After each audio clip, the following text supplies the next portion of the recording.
네, 이제 시작하도록 하겠습니다. 안녕하세요. 저는 슬림인고 그룹 바른자세 기업부설연구소 책임연구원 조국원이라고 합니다. 반갑습니다. 이선정님 뭐 울린다고 말씀을 해주시네. 지금 제가 이거 마이크를 쓰고 있는데도 좀 울리시나 보네요. 일단 마이크 잠깐만 조정 좀 한번 해보겠습니다.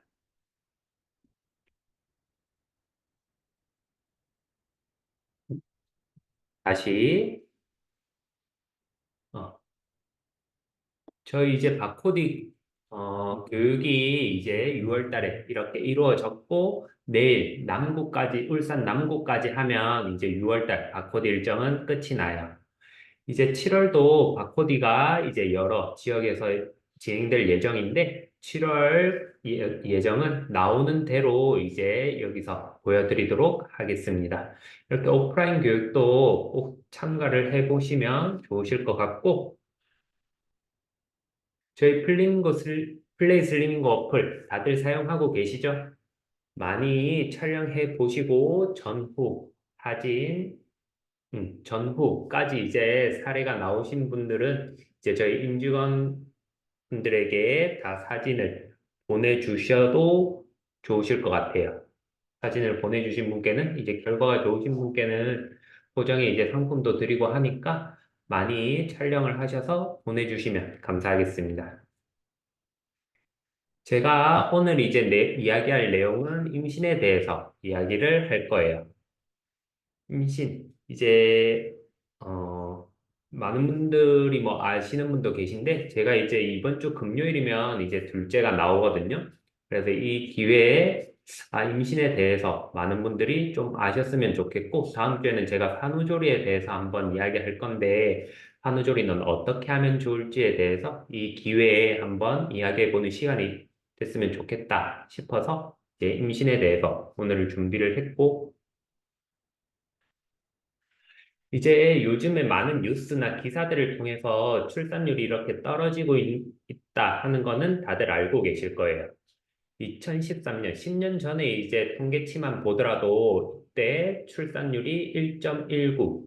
이때 당시에도 출산율이 높은 편이 아니었거든요. 이때 당시에도 출산율이 낮다라는 이야기들이 굉장히 많았었는데 이때보다 거의 2배 가까이 떨어져서 2023년 잠정으로 0.72명이 출산율이라고 해요. 명수로만 봐도 10년 전에 2013년에는 거의 40만 명씩 이제 출생아가 나온 거에 비해서 23년도에는 23만 명, 아까 제가 말씀드렸던 것처럼 거의 한 반 정도가 이렇게 줄어든 거를 볼 수가 있죠. 요즘 이렇게 출산율도 문제가 많이 되고 하는 분들도 이렇게 연령층이 많이 올라가서 문제가 돼요. 이제 서울 강서구의 미즈메디 병원이라고 이제 산부인과에서 2013년부터 2022년까지 10년 동안 산모의 나이를 분석한 결과 만 35세 이상 고령 산모의 비율이 2013년 2013년 27.6%였으나 2022년 40.9%로 이렇게 13.4%가 증가한 모습을 볼 수가 있어요. 이렇게 35세 이상의 분만 비율은 증가를 하고 있고 35세 미만의 분만 비율은 이렇게 꾸준히 감소를 하고 있더라. 이제 세계보건기구 WHO에서는 분만 예정일을 기준으로 만 35세 이상을 고령 임신이라고 정의를 내리고 있는데 이러한 고령 임산부의 경우 의학적으로 배란되는 난자의 질이 좋지 못하고 정자와의 수정이 원활하지 않거나 기형적인 수정란을 생성해 임신율을 떨어뜨리게 되고 조기 유산율, 조산율도 높아지게 돼요. 또한 고혈압성 장애라든지 임신 중독증, 당뇨, 전치태반 등등 임신 합병증의 발생 가능성도 높아지게 돼서 많은 문제가 있더라라는 거죠. 뭐 그렇다고 제가 뭐 사회적인 문제를 뭐 결혼 빨리 해서 출산을 빨리 하셔라 그렇게 말씀드릴 수는 없고 이렇게 고령인 산모가 늘어나고 있지만은 안전하게 잘 출산을 하기 위해서 본인 몸에 어떠한 변화가 오는지를 알고 대처를 할 수 있으면 고령 산모라고 하더라도 안전하게 출산을 할 수가 있겠죠. 임신을 하게 되면서 제일 크게 보이는 이제 몸의 변화는 초기에는 이렇게 임신을 했는지 안 했는지 티가 안 나다가 중기쯤 되면 어때요? 좀, 저 사람 살이 좀 쪘나 싶을 정도로 배가 좀 나오기 시작하죠. 그러다가 후기로 가면 갈수록 점점 배가 더 많이 나와서 확실히 임산부구나 하고 알 정도로 배가 많이 나오게 되죠. 이렇게 임신을 하게 되면서 신체적 변화를 겪게 되는데 일단 먼저 말씀드릴 거는 임신 중에 체중 증가 어느 정도가 적절할까에 대해서 말씀을 드릴 건데 예전에는 이제 임신을 했으니까 이제 좋은 거, 이제 먹고 싶은 거 많이 먹을 수 있게끔 이야기를 많이 했었는데 요즘에는 그게 아니라는 거를 많은 분들도 알고 계시죠. 체중 증가 어느 정도가 적당할까에 대해서 많은 연구들을 통해서 보여주는 적정 체중 증가는 12kg 정도를 잡아요. 11.34에서 12.2kg, 거의 그냥 평균적으로 12kg라고 보시면 되거든요. 12kg가 증가를 하면서 이렇게 태아, 태반, 양수 이러한 것들을 전체적으로 총합으로 봤을 때 12kg 정도 증가하면은 이제 정상으로 보게 되고 쉽게 생각하면 임신 중에 한 달에 뭐 한 1kg에서 1.5kg 정도 증가하면 된다 보시면 되는데 이러한 체중 증가가 사실 사람마다 다 다르잖아요. 임신 전에 이제 내가 살이 좀 많이 찐 체형이다, 혹은 내가 좀 살이 없는 저체중이다 하신 분들에 따라서 똑같이 12kg가 쪄야 된다, 이건 아니니까. 그리고 키에 따라서도 다르기 때문에 요즘 보는 거는 이제 이런 식으로 정상 체중일 때는 아까 제가 말씀드렸던 12kg 정도를 기준으로 삼으시면 좋을 것 같고, 만약에 키가 좀 크다 이러신 분들은 뭐 12kg에서 플러스 한 2kg 정도까지도 잡으셔도 좋을 것 같고, 중등도 비만, 내가 임신 전에 어느 정도 약간 비만이 있다, 과체중이었다 하신 분들은 그보다 한 2, 3kg 적게 6kg에서 한 11kg까지 이제 체중 증가가 되실 거고, 고도비만, 난 살이 좀 많이 찐 체형이다 하신 분들은 이제 임신 전 체중에 비해서 한 6kg에서 9kg 정도. 그러니까 평균적으로 한 12kg라고 생각을 하시고, 나 과체중이다. 그러면 12kg에서 한 2, 3kg 정도 마이너스를 잡으시면 좋을 것 같고, 고도 비만이다. 체중이 많이 나가는 편이다 할 때는 또 거기서 한 2, 3kg 정도를 또 마이너스 해서 잡으셔서 내 적정 체중을 정하시면 될 것 같아요.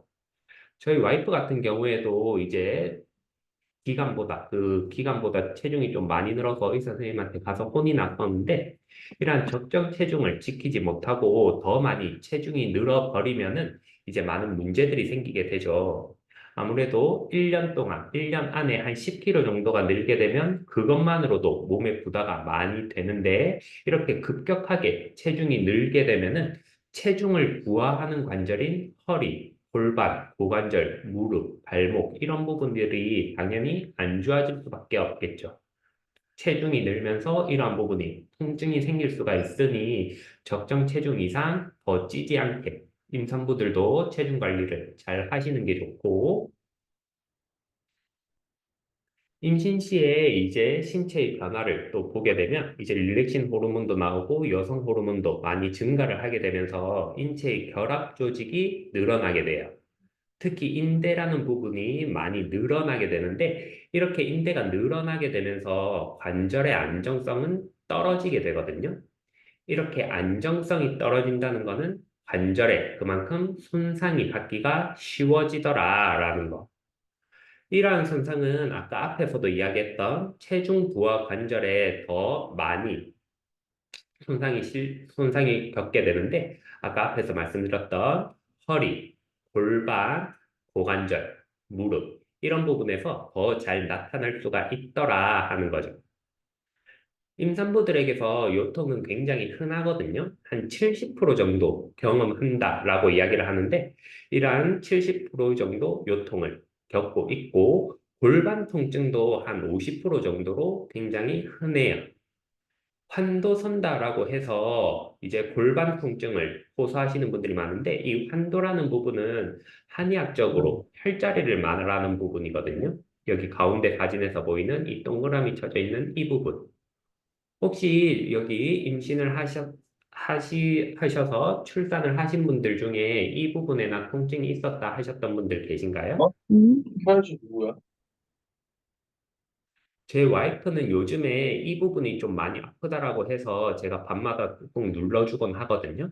이 부분, 골반에서도 제가 지금 여기 동그랗게 쳐져 있는 이 부분의 통증을 많이 호소를 하더라.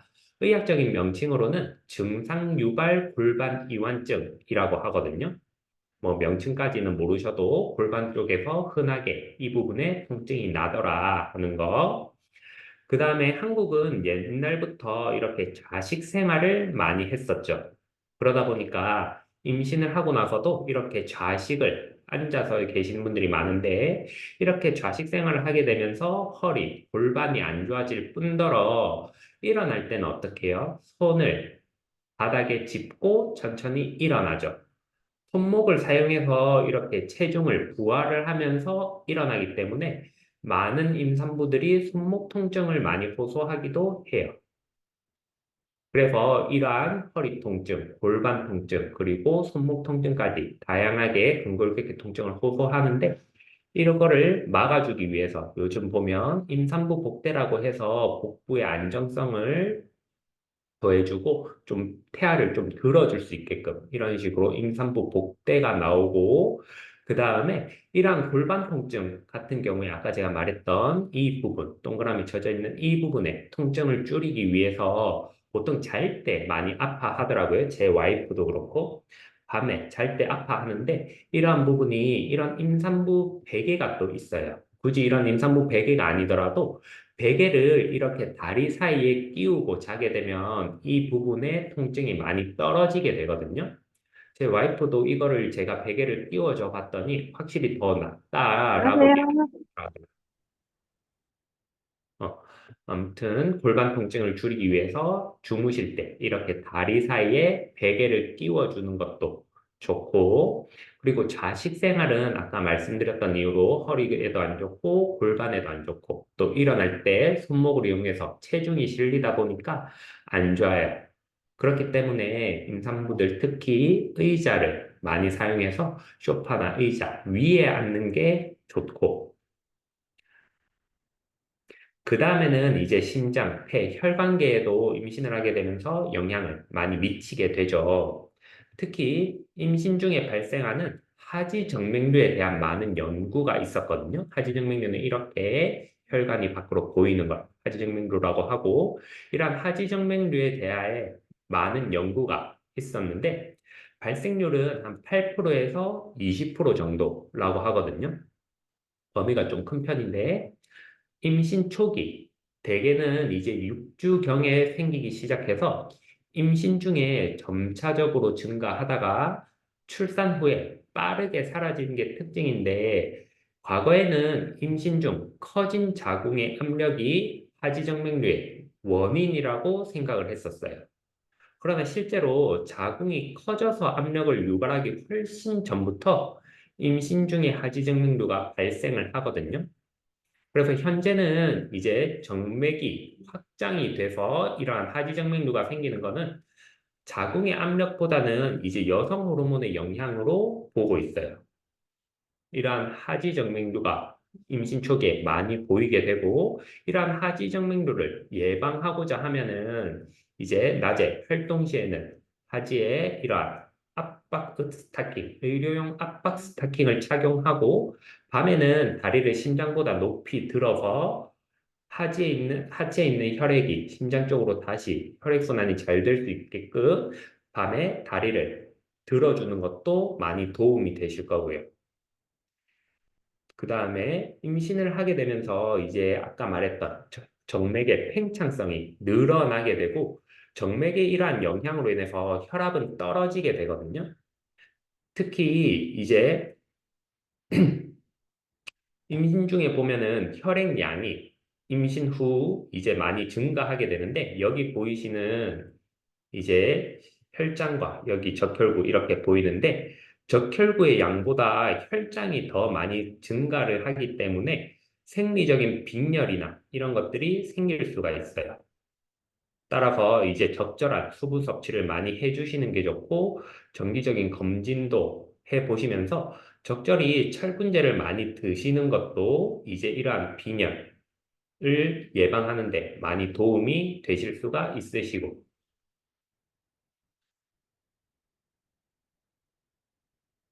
그 다음으로는 자궁과 방광이 이렇게 커지게 되죠. 자궁의 크기가 증가하게 되면서 이 자궁 밑으로는 이제 방광이 있는데 방광을 압박하면서 소변을 자주 보게 되고 위쪽으로는 이제 호흡 주동근인 횡격막이 위치를 하고 있는데 이러한 횡격막을 위쪽으로 밀어내게 돼요. 그리고 이러한 태아는 자랄수록 이제 골반강에 골반에 있는 게 아니라 점점 복강, 배 쪽, 복부 쪽에 위치를 하고 있기 때문에 앞쪽에 안정성을 제공해주는 복부 근육이 많이 늘어나게 되겠죠.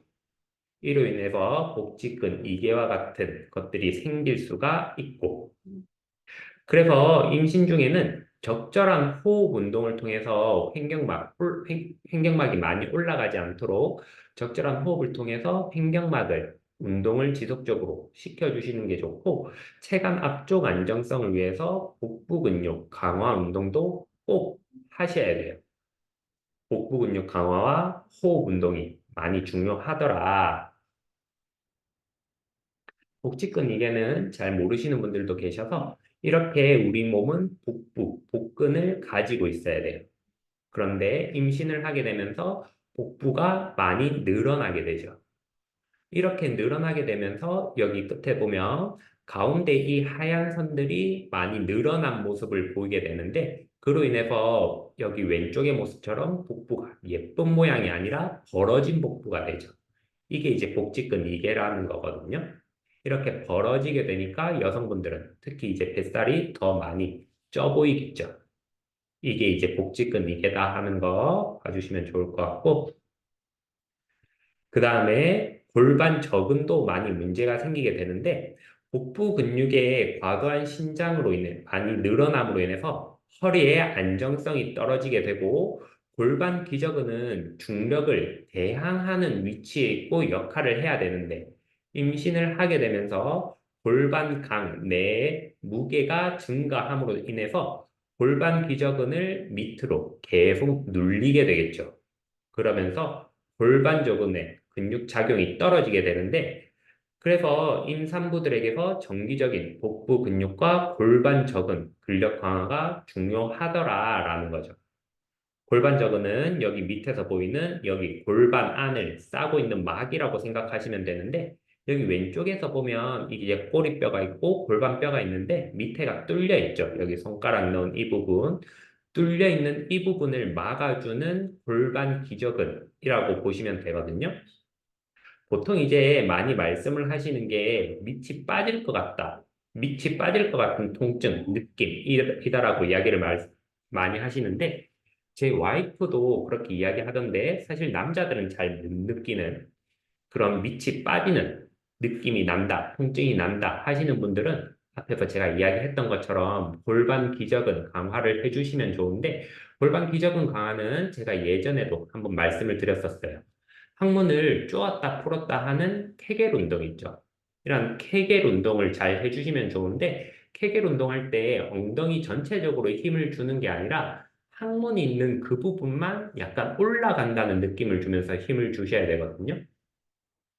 잘 모르시는 분들은 제가 그때 소변 참는 느낌이라고 말씀을 드렸는데 화장실 가서 소변을 참을 때 그러한 힘을 주는 그 힘이 이제 골반 기저근을 쓰게끔 되거든요.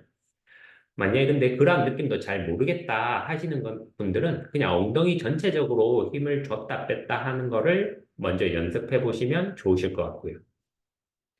이러한 이제 골반 기저근에도 문제가 많이 생기더라. 그 다음에 전체적으로는 이렇게 자세의 변화가 생기게 되죠. 임신으로 인해서 태아가 자라게 되면서 이제 계속 앞쪽으로 무게가 많이 쏠리게 돼요. 앞쪽으로 쏠리게 되면서 등은 더 굽어지게 되고 머리는 앞으로 더 빠지는 거북목과 구분 등의 모습이 많이 보이게 되죠. 그러면서 자연스럽게 가슴은 처져 보이게 되고 상체에서 이렇게 앞으로 빠지게 되니까 밑에 하체에서는 무게 중심을 잡기 위해서 뒤로 빠지는 경우가 많아요. 이런 식으로 엉덩이가 뒤로 빠진다든지 무릎이 뒤로 빠진다든지 이러한 자세의 변화를 많이 보이게 되죠. 이러한 자세는 이제 출산을 하게 되면서 자세가 돌아오면 좋지만은 대부분은 출산 후에도 이러한 자세를 그대로 유지하게 돼요. 신생아를 안고 모유 수유를 하게 되면서 모유 수유가 아니더라도 이제 그 분유를 먹이기 위해서 계속 수그리고 있고 이렇게 되다 보니까 굽어 있는 등이 다시 펴지지가 않겠죠. 그러면서 점점 굽어지게 되고 머리는 앞으로 빠지게 되면서 목 통증, 어깨 통증, 등 통증, 허리 통증, 다양한 근골격계 통증을 호소를 하더라라는 거죠. 그래서 머리 위치를 바로 잡아주고 등을 피게끔 해주고 엉덩이 위치와 무릎 위치를 맞춰주는 이러한 자세를 임신 중에 계속 유지하려고 노력하셔야 한다. 그래야지 태아도 이렇게 앞으로 쏠려 있는 자세가 아니라 정상적인 위치에서 태아가 클 수가 있으니까 태아의 영양 공급에도 굉장히 중요하다라는 거. 그럼 이러한 부분들을 입는 바른 자세를 통해서 어떻게 도와줄 수가 있느냐 하면 일단은 골반의 안정성이 제가 앞에서 떨어진다라고 말씀을 드렸어요. 릴렉신 호르몬과 여성 호르몬의 증가로 인해서 인대가 늘어나게 되고 관절의 안정성이 떨어지게 되는데 이럴 때는 적절히 압박을 주게 되면 안정성이 높아지게 되겠죠. 그리고 복부 근육이 많이 늘어나서 복부 근육 운동을 많이 해야 된다. 체간 앞쪽에 안정성을 많이 줘야 된다라고 말씀을 드렸었는데 이러한 중체 같은 경우에 복부의 운동을 계속 시켜주게 되고 앞에 안정성을 줄 수가 있겠죠. 그리고 골반 기저근 같은 경우에도 P88 같은 경우에 가운데 이렇게 가운데 이렇게 후크가 있어서 골반 기저근을 더 강화를 시켜주게 되고 아까 앞에서 하지정맥류도 말씀을 드렸었는데 하지정맥류 같은 경우에 압박용, 일회용 압박 스타킹을 신는다라고 말씀을 드렸었는데 이러한 레깅스의 도움을 얻어서 그러한 부분 이제 하지정맥류가 예방되는 효과도 볼 수가 있겠죠. 그다음 상체 같은 경우에는 머리가 앞으로 빠지고 굽어 보이는 자세를 바로 피게끔 만들어 줄 수가 있고 그래서 배가 많이 나오기 전에 있는 바른 자세가 착용이 가능하시다 하면은 있는 바른 자세를 통해서 앞에서 말했던 관절의 안정성을 더 주고 그 다음에 자세를 잘 만드는데 도움을 줄 수 있어요. 그 다음에는 제가 이제 전공이 운동이라 운동에 대한 부분도 말씀을 드릴 건데, 임신 중에 이제 적절한 운동이 좋다라는 거는 이제 많은 분들이 다들 알고 계시죠. 음, 이제 미국의 산부인과 학회에서는 여러 가지 임상에 대해서 지침서를 발표했었는데, 임신 중에 수행하는 적당한 강도의 유산소 운동과 저항 운동은 임신 중 체중 관리뿐만이 아니라 여러 질환들을 예방하거나 발병률을 낮출 수 있다라고 이야기를 했었고, 거기에 따르면 대표적으로 예방이 되거나 좋아지는 것들로는 이렇게 나와 있어요. 많은 부분에서 좋아지더라. 여기서 보면 산후 우울증 예방도 있는데 이러한 심리적인 부분도 우리가 운동을 통해서 좋아질 수 있더라 하는 거죠. 그리고 운동을 할 때, 물론 운동을 안 해야 되는 케이스도 있어요. 그러한 케이스들은 이제 앞에 보이는 이러한 분들인데, 적절한 검진을 통해서 의사 선생님께 특별한 이제 뭔가 문제가 없다라고 하시는 분들은 이런 것들을 거의 들어본 적도 없으실 거예요. 그래서 적절하게 검진을 하시면서 몸에 문제가 없는 분들은 다 운동이 권장이 되는데, 이렇게 체형을 바로잡기 위해서, 자세를 바로잡기 위해서, 그리고 근골격계 통증을 줄이기 위해서 적절한 운동이 필요하더라. 미국 산부인과 학회에서 발간한 앞에서 제가 말했던 임상 지침서를 보게 되면 적어도 30분에서 60분, 일주일에 2회에서 7회 적절히 배분해서 150분 이상 유산소 운동을 할 것을 권장을 하고 있거든요. 150분 이상의 유산소 운동. 뭐 쉽게 생각해 보면 하루에 30분씩 5일을 하셔도 좋고 40분씩 4일을 해도 좋고 시간은 어떻게 뭐 적게 하고 빈도수를 늘리든 많이 하고 빈도수를 줄이든 상관이 없으니까 150분 이상의 유산소 운동을 권장을 하고 있어요. 운동을 할 때 이제 주변 환경도 중요한데, 이 운동 전에 또는 중간에 조금씩 자주 수분 섭취를 해주고, 열 노출을 피하기 위해서 너무 높은 온도나 습도가 생기는 운동 공간 대신에 환기가 잘 되고 시원한 환경에서 운동을 하는 게 중요해요. 예를 들어서 에어컨이 구비되어 있는 실내 운동이 가장 이상적이거든요.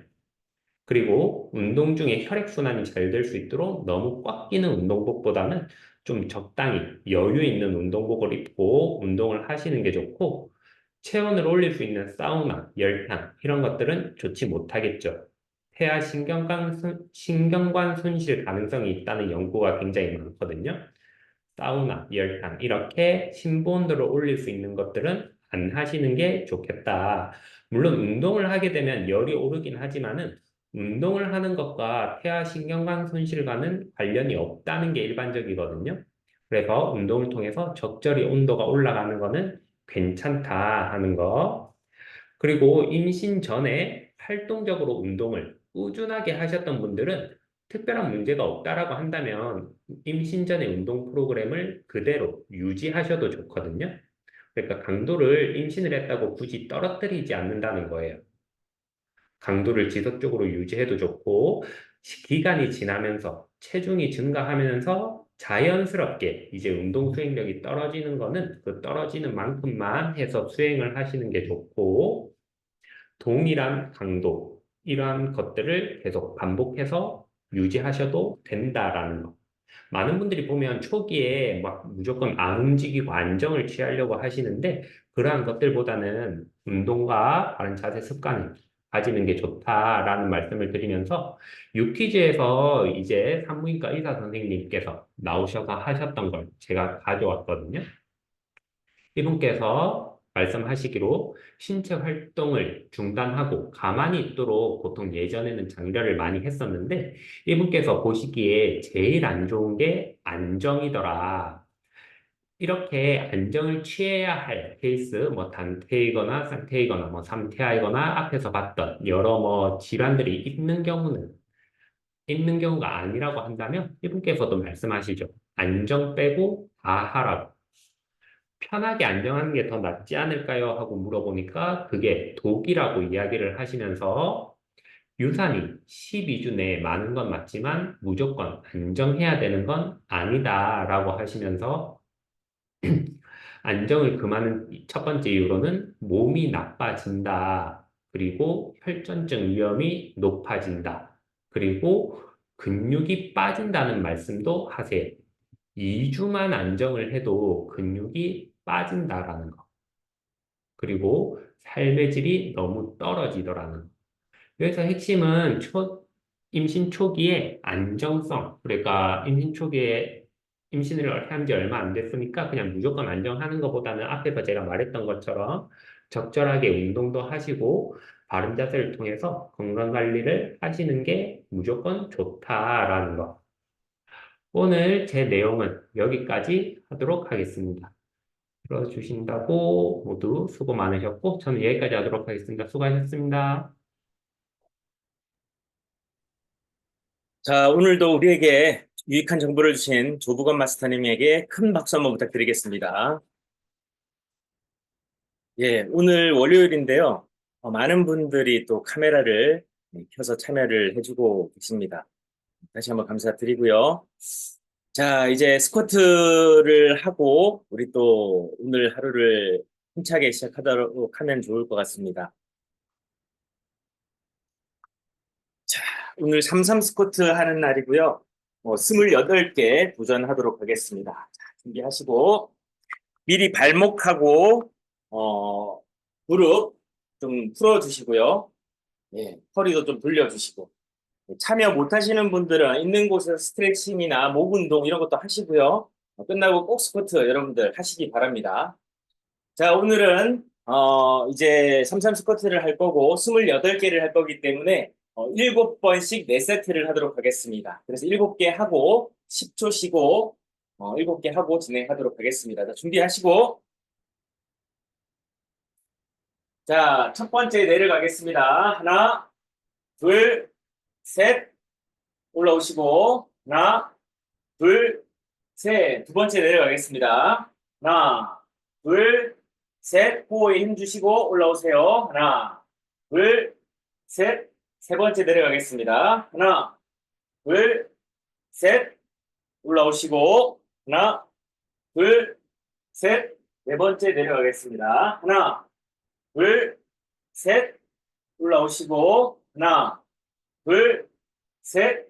다섯 번째 내려가겠습니다. 하나, 둘, 셋. 코어에 힘 주시고 올라오세요. 하나, 둘, 셋. 여섯 번째 내려가겠습니다. 하나, 둘, 셋. 내려가면서 엉덩이가 쫙 퍼진다는 느낌. 올라오세요. 하나, 둘, 셋. 자, 일곱 번째 내려가겠습니다. 하나, 둘, 셋. 엉덩이를 쫙 펼치고 뒤꿈치로 밀어 올리기 올라옵니다. 하나, 둘, 셋. 오케이. 자, 한 세트 끝났고요. 15초 휴식하겠습니다.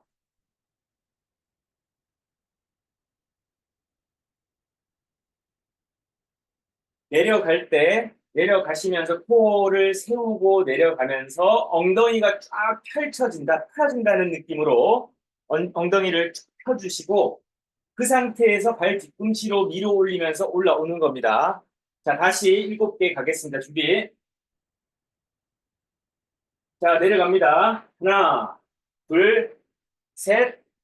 올라오세요. 하나, 둘, 셋. 내려갈 때 엉덩이 신경 쓰고 코어 힘. 내려갑니다. 하나, 둘, 셋. 올라오세요. 하나, 둘, 셋. 자, 세 번째 내려갑니다. 하나, 둘, 셋. 엉덩이가 쫙 펴졌죠? 뒤꿈치로 밀어 올리기 올라옵니다. 하나, 둘, 셋. 네 번째 내려가겠습니다. 하나, 둘, 셋. 올라오시고 하나, 둘, 셋. 다섯 번째 내려가겠습니다. 하나, 둘, 셋. 올라오시고 하나, 둘, 셋. 이제 2초씩 버팁니다. 내려갈게요. 하나, 둘, 셋. 버팁니다. 버티시고 코어 힘 뒤꿈치로 올라오기 하나, 둘, 셋. 여섯 번째 내려가겠습니다. 하나, 둘, 셋. 코어 힘 버티고 버티세요. 올라옵니다. 하나, 둘, 셋. 자, 일곱 번째 내려갈게요. 하나, 둘, 셋. 코어 힘 엉덩이 쫙 펴지고 코어 힘 올라오세요. 뒤꿈치 하나, 둘, 셋. 오케이. 휴식 15초.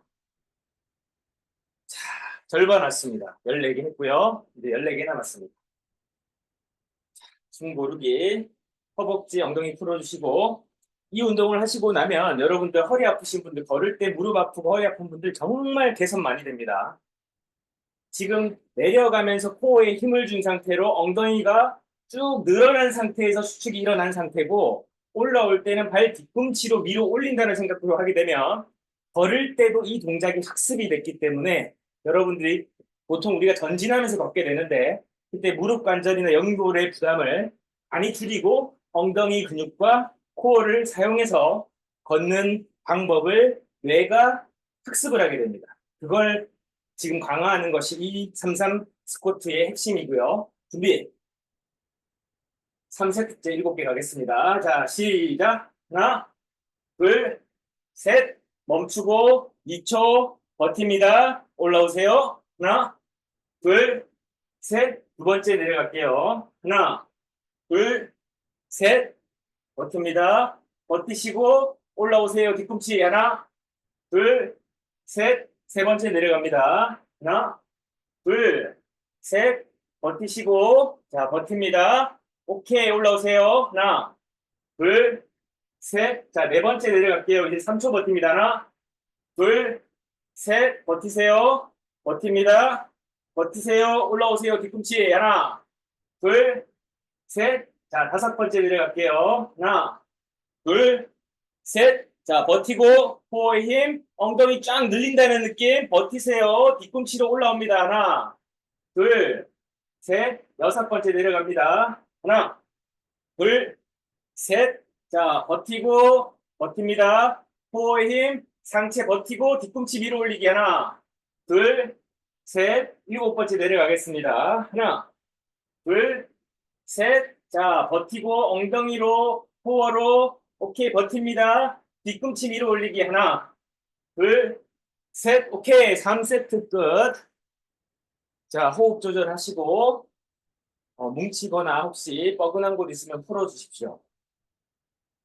자, 숨 고르게 하시고, 마지막 7개 남았습니다.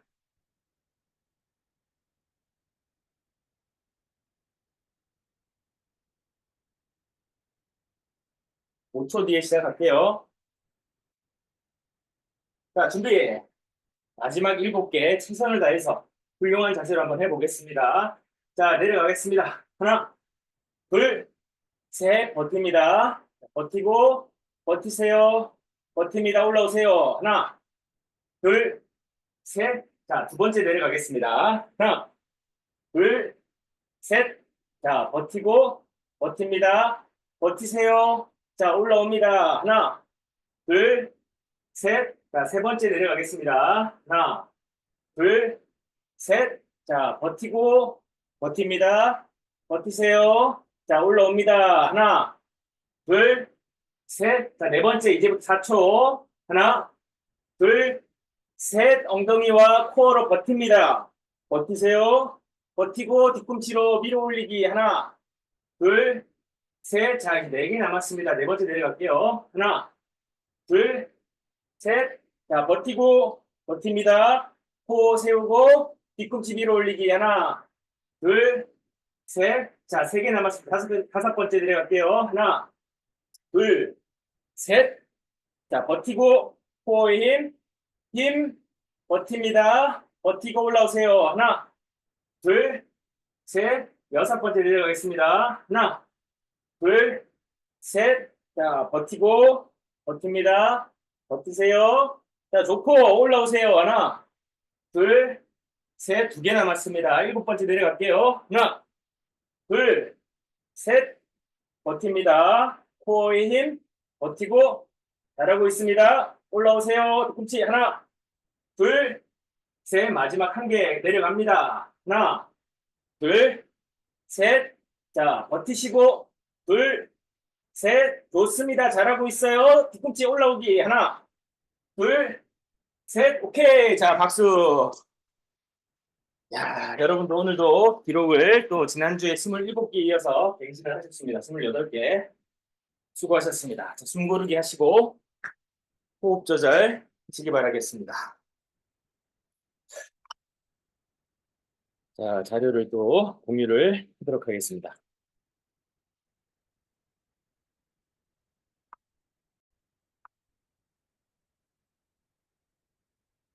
땀도 좀 닦으시고, 예, 이제 여름은 더우니까 여름입니다. 그래서 여름은 어느 때보다도 살 빼기 좋은 날. 예, 저는 여름을 사랑하기로 마음먹었습니다.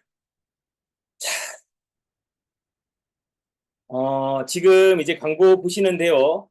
저희가 이제 이번 달에 진행을 했지 않습니까? 우리 인문 고전을 통해서 삶을 변화시키는 방법에 대해서 어떤 책을 읽어야 되는가, 왜 읽어야 되는가를 한번 살펴봤다면 다음 달 7월 13일에 우리 이윤규 변호사님을 한 번 더 모셨습니다. 그래서 하루 30분 독서를 하게 되면 일주일에 한 권을 외울 수 있는 그런 비법을 또 우리에게 전수해 주시러 출연을 하시게 되는데요.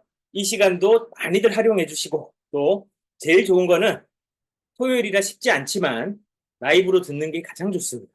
그래서 오셔가지고 또 시간 되시면 또 질문도 받으실 준비가 돼 있으시니까 질문도 하시고 또 직접 여러분들의 시간으로 어렵게 모신 분입니다. 여러분들 시간으로 만드셨으면 좋겠다.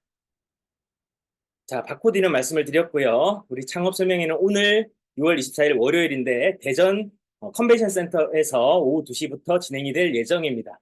혹시 오늘 스쿼트 하는데 아우 저 친구 너무 마음에 든다. 한번 만나보고 싶다. 예, 슬리밍고 뭔지 알고 싶다 하시면 대전으로 오십시오. KTX 2시간이면 오실 수 있습니다. 부산에서 오시든 서울에서 오시든 예, 제주에서 오셔도 청주공항으로 오셔도 됩니다. 자, 어쨌든 라이브로 이 오프라인으로 꼭 한번 만나 뵀으면 좋겠고 마지막 창업 설명회 잘 하도록 하겠습니다.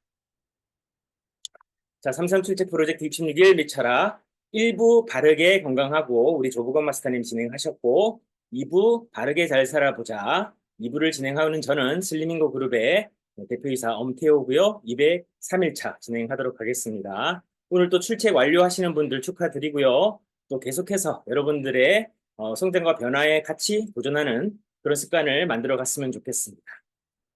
자, 오늘 우리 다산의 인력 6월 24일인데 오늘 사기의 문장입니다. 제가 정말 좋아하는 문장인데요. 주저하는 준마보다 꾸준히 가는 둔마가 낫다. 그래서 아무리 뛰어난 능력을 가진 사람이라도 주저한다. 즉 안 한다. 머뭇거린다. 망설인다. 고민만 한다. 생각만 한다. 이렇게 능력 있는 사람의 가능성이 사장되는 것보다는 뭐 그다지 그렇게 뛰어나지 않은 평범한 둔마, 평범한 아주 보편적인 사람인데 그냥 꾸준하게 오늘도 내가 갈 만큼 가겠다. 이 사람이 낫다. 이런 말이 낫다. 생각만 해서는 삶이 변하지 않는다. 이 얘기를 사기에서, 사마천의 사기에서 중국 역사가 낳은 정말 이 보물 같은 인물이죠. 예. 사기에서 이런 문장이 나오는 겁니다. 그래서 오늘 다산의 인력으로 메시지로 이어가면 느긋한 걸음이 가장 멀리 가니 먼 길을 앞당길 수 있는 유일한 방법은 지치지 않는 것이다. 그래서 우리가 지금 스쿼트 28개도 했고 또 여러 각자가 33일부터 66일까지 도전을 하잖아요. 그렇죠? 저 같은 사람은 여러분들은 선물이라도 받지 저는 선물도 안 받고 지금 203일째 하고 있습니다. 예. 저같이 꾸준히 하는 사람이 어쨌든 잘 살 수 있다는 믿음이 있기 때문이에요. 그리고 저는 이 시간을 여러분들이 잘 들으시든 못 들으시든 저는 이 시간을 통해서 저는 성장한다는 사실입니다. 저는 제가 공부한다는 생각으로 하기 때문에 누구에게 위해서 하는 게 아니라 저를 위해서 하기 때문에 이 시간이 그렇게 즐거울 수가 없어요. 그래서 오늘 우리가 사마천의 메시지와 다산의 메시지를 생각을 해보면 여러분들과 제가 오늘 하루 또 월요일을 살아가는데 지난주보다는 조금 더 잘 살아야 되지 않겠습니까? 시간은 다시는 돌아오지 않는다면 너무나 구태의연하고 뻔한 소리 같이 들린다면 내 마음이 지금 구태의연한 거예요. 내 감정이 감동이 없다면 내 감정이 지금 메말라 있는 겁니다. 그런 분들은 내 첫 마음을 내가 뭔가 세상에 처음 와서 뭔가를 이뤄보겠다라고 했던 그때 그 마음을 다시 회복해야 돼요. 근데 그건 남이 해줄 수 있는 게 아닙니다. 우리가 뭔가에 영향을 받고 뭔가 부딪히고 깨지면서 내적 동기가 생겨야 되거든요. 내 마음에서 우러나오는 어떤 이유가 생겨야 되거든요. 그런 것들을 우리가 찾는 시간이 이 337책의 여정에서 여러분들이 그런 귀중한 경험을 하시면 좋겠다라는 제 나름의 욕심을 한번 또 가져봅니다. 지난 시간에 1%의 성장이 어떤 변화를 일으키는가에 대해서 한계 이익의 법칙이라는 것을 말씀을 드렸는데 오늘은 이 데이비 브레일스포트의 이 법칙에 대해서 조금 더 세밀하게 알아보는 시간을 갖도록 하겠습니다. 이 데이브 브레일스포트 경이 영국 국가대표 사이클 감독이 됐고 그가 감독으로 부임해서 한 가지 딱 주문을 했어요. 전 협회와 직원들과 선수들에게 뭐라고 얘기했냐면 우리가 하는 이 사이클과 관련된 모든 일에서 아주 미세한 발전을 추구해 나가자. 여기 이것까지만 들으면 너무 추상적인 거예요. 그래서 뭐 어떻게 하자는 건데가 지금 뚜렷하지가 않잖아요. 그래서 이제 데이브 브레일스포트가 한계 이익의 법칙을 통해서 우리가 왜 이걸 해야 되는지 동기를 먼저 설명을 하는 거예요. 왜 이걸 해야 되는지를 먼저 알려주는 겁니다. 우리가 각자가 살아오는 분야가 다 다른데 어떤 분야에서도 공통적으로 이 실행할 수 있는 법칙인데 아주 작은 내 삶의 내 일의 변화들이 모이게 되면 결국 그게 전체적인 결과에 큰 변화를 일으킨다. 이게 법칙이었어요. 그래서 데이브 브레일스포트는 이렇게 얘기하는 겁니다. 여러분이 이제 사이클 감독으로서 선수들에게 그리고 코칭 스태프들에게 주문하는 내용이 이렇게 우리 할 겁니다. 자, 여러분이 사이클을 탄다라고 할 때 모든 것을 잘게 쪼개서 한번 생각해 보자. 분해시키자라는 거죠. 완전하게 이제 쪼개자는 겁니다. 작게 쪼개자는 거죠. 전체를 우리가 다 바꾸려고 하면 너무나 힘든 일인데 아주 작은 것들을 매일 조금씩 1%만 개선해 보자. 그게 결국 모이게 되면 상당한 발전이 될 것이다 라고 이야기를 한 거죠. 자, 오늘 처음 참여하는 분들에게 다시 리뷰를 해드리면 영국 사이클 국가대표는 금메달하고는 완전히 이게 거리가 먼 그렇게 위대한 나라지만 사이클 분야에서는 최약체인 국가예요. 자, 이런 상황에서 데이브 브레일스포드라고 하는 아마추어 이 사이클 선수 출신의 사이클 영업사원 출신의 이 사람이 감독이 된 거예요. 이런 상황에서 여러분들이 선수인데 우리 지금 결과도 안 나오고 별로 이렇게 잘하지도 못하는 그런 상황에서 이 감독이 와서 이런 얘기를 한다. 여러분들 같으면 이 얘기를 들었을 때 어떤 마음이 드십니까? 뭔가 뭐 체력을 기릅시다 뭐 이렇게 얘기를 해야 되는데 그런 얘기가 전혀 아니란 말이에요. 자, 한번 보겠습니다. 그럼 어떻게 하자는 건데 예를 들면 이런 겁니다. 사이클이니까. 먼저 사이클 안장, 선수들이 앉는 그 자전거의 의자를 편안하게 디자인하는 것. 여지껏 영국 국가대표가 창설된 이래에 이런 얘기를 했던 감독은 한 번도 없었던 거예요. 선수들의 체력이나 선수들의 기술이나 이런 얘기는 주구장창 했는데 자전거라고 하는 그 시합에서 가장 중요한 요소 중에 하나인 자전거의 핵심을 건든 거죠. 선수가 이 자전거를 오래 편안하게 타야 경기에 집중을 할 건데 자전거가 불편하면 안 된다라는 아주 어떻게 보면 평범한 발상에서 출발을 해본 거예요. 그렇게 특별한 발상은 아니지만 그렇다고 당장에 우리가 이걸 어떤 경기에 적용하는 기술로 보여지기에는 다소 좀 의아한 거지 않습니까? 그래서 안장을 편안하게 디자인하고 타이어 있죠. 바퀴의 접지력을 높이기 위해서 이제 경기 전에 알코올로 닦는 것들을 한 거예요. 이런 시도도 누구도 하지 않았던 겁니다.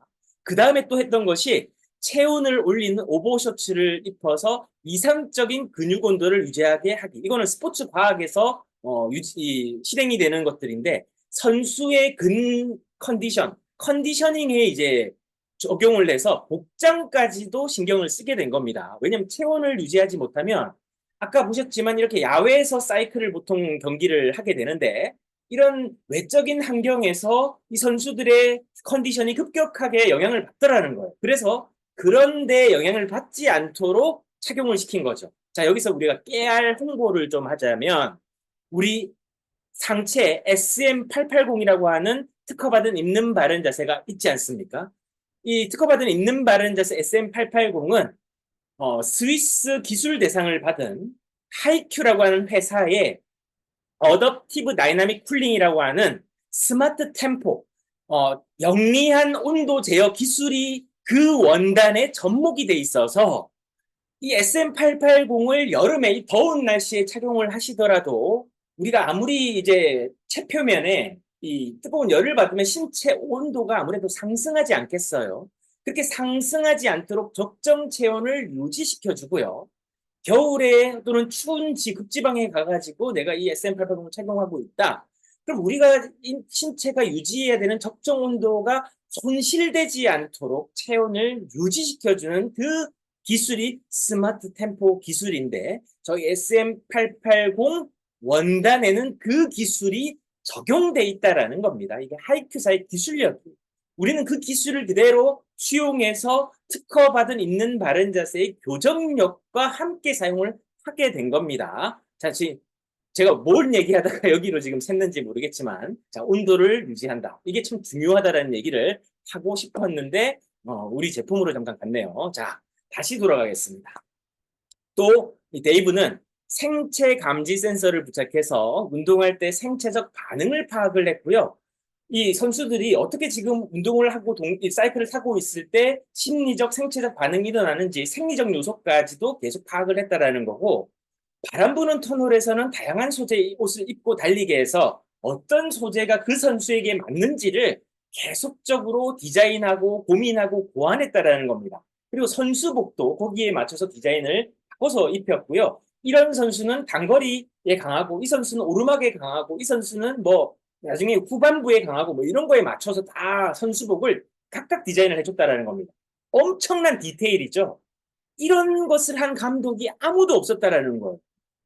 또 이제 운동하고 마치고 나서 마사지 젤을 가장 빨리 근육을 회복시키는 것을 제품을 골라서 테스트를 했고요.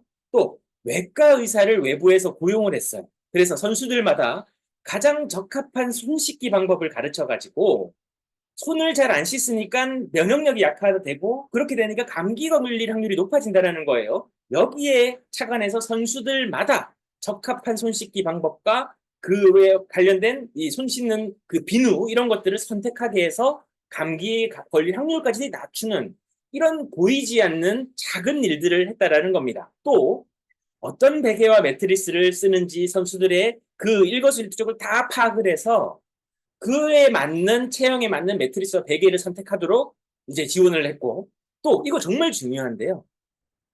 팀 트럭 내부를 흰색으로 다 바꿨답니다. 왜냐하면 자전거에 있는 먼지가 잘 보이도록 해서 이 선수들마다 각자가 사이클이 세밀하게 세팅이 돼 있거든, 조정이 돼 있거든요. 자전거의 설정이. 근데 먼지가 들어가서 그 세팅에 영향을 줄 수 있기 때문에 팀 내부 트럭의 색을 하얗게 만들었다는 거예요. 정말 사소해 보이는 모든 일에 하나하나 천천히 바꿔 나갔다는 겁니다. 여러분들이 보실 때 지금 이 이유들이 과연 경기력에 얼만큼 영향이 있을까? 혹시 생각이 드십니까? 아무것도 아닌 것 같지만 이 일들을 하고 나서 영국 국가대표가 변했어요. 우리 아이가 변했어요가 됩니다. 보시게 되면 브레일 스포트가 부임하고 나서 영국팀은 2004년, 2년 뒤죠. 2004년 아테네 올림픽에서 2개의 금메달을 따는 것을 시작으로 그 다음부터는요, 사이클 전 분야를 제패합니다. 4년 뒤 2008년 베이징, 2012년 올림픽 사이클 부분에서 각각 8개씩의 금메달을 휩쓸었고요. 2017년도까지는 총 178개의 메달을 획득했는데 그중에 66개가 금메달을 획득했어요. 최약체 영국이 최강팀이 돼버린 겁니다. 그리고 그들의 자국 경기인 런던 올림픽에서는요, 9개의 올림픽 신기록과 7개의 세계 신기록을 경신해버렸습니다. 네. 어마어마한 변화가 이 브레스포트가 부임하고 나서 약 한 10여 년간 만에 벌어진 겁니다. 그리고 브레스포트가 팀 이네오스라고 하는 영국 이 투르드 프랑스 사이클 팀을 지도를 또 했는데, 여기는 무려 5번의 우승을 했어요. 한 번도 110년 동안 한 번도 우승을 못했던 팀이 5번을 우승했어요. 최약체였던 이 브레스포트 팀이 어떻게 최강호가 됐을까? 어떤 이유가 이들을 이렇게 바꿔놨을까? 바로 그 이유가 여기에 있는 겁니다. 브레스포트가 한 얘기를 이제 우리들에게 적용하는 얘기로 바꿔서 마무리를 하도록 하겠습니다. 우리들 각자가, 오늘 여러분들 각자가 어떤 일을 하실 거예요. 그게 직업적 일이든 아니면 가정에 대한 내적 일이든 이런 일을 하실 때 그 하는 모든 일을 잘게 쪼개서 생각해 본 다음에 그 일에 딱 1%만 개선해 보자. 주부님들이면 밥을 하는데 우리가 늘상 밥을 할 때 쌀을 안 칠 때 뭐 밥맛이 잘 없다. 그러면 어떻게 해야 됩니까? 쌀을 한번 바꿔보자. 이게 1% 개선이죠. 또 어떻게 물을 한번 바꿔보자. 이게 또 1% 개선이죠. 물의 양을 조금만 조절을 해보자. 이런 게 1% 개선이에요. 이렇게 해보면 가족이 느끼는 겁니다. 엄마 왜 이렇게 밥맛이 좋아요? 네가 배고프니까 그렇지. 그게 아니라 다른 식구들도 밥맛이 좋다라는 거. 이게 뭐예요? 1%의 개선. 그러니까 내가 하는 일에 자꾸 뭔가 개선하려고 하는 이유와 개선하려고 하는 의지와 그것을 꾸준히 믿고 해나가는 끈기 있는 행동, 그게 믿음이라고 본다면 그 일을 해내는 강인한 결단이 필요하다라는 거고, 결국 그렇게 하게 되면 발전이 있는데 그냥 발전이 아니라 상당한 발전이 있다라는 거예요. 운전을 하는 분, 뭐 영업을 하는 분, 운동을 하는 분, 다 똑같다라는 겁니다. 이 일은 브레스포트가 감독을 부임하고 나서 그 이후에도 많은 사람들에게 소개돼서 이 행동, 딱 1%만 개선하는 행동을 삶의 전 영역에서 적용을 해보니까 많은 사람들이 그렇게 삶이 상당한 발전이 이루어지더라. 그래서 오늘 저는 여러분들에게 이 얘기를 드리는 겁니다. 오늘 내가 하는 일을 그냥 그저 어제처럼 하지 말고 오늘 어떻게 1%만 한번 개선해 볼까? 이걸 고민해서 바로 실행해 보시는 그런 한 주가 되셨으면 좋겠어요. 다음 주에 여러분들이 했던 행동은 더 개선된 행동으로 또 높고 넓은 차원의 관점으로 여러분들의 행동을 다시 보시게 될 거고, 그때 여러분들이 어떻게 또 다른 방향으로 개선을 해야 되는지가 보이실 겁니다. 오늘 한 주 시작하실 때 1%의 작은 미세한 행동이 우리의 삶을 어떻게 바꾸는지를 다시 한번 우리의 마음과 생각에 새기고 오늘 하시는 여러분들의 일에 적용해 보시기를 바라겠습니다. 내일 또 뵙도록 하고요. 멋진 한 주 시작하십시오. 워려팅 하시고 오늘 수고하셨습니다. 감사합니다. 예, 화이팅. 1% 개선 좋습니다.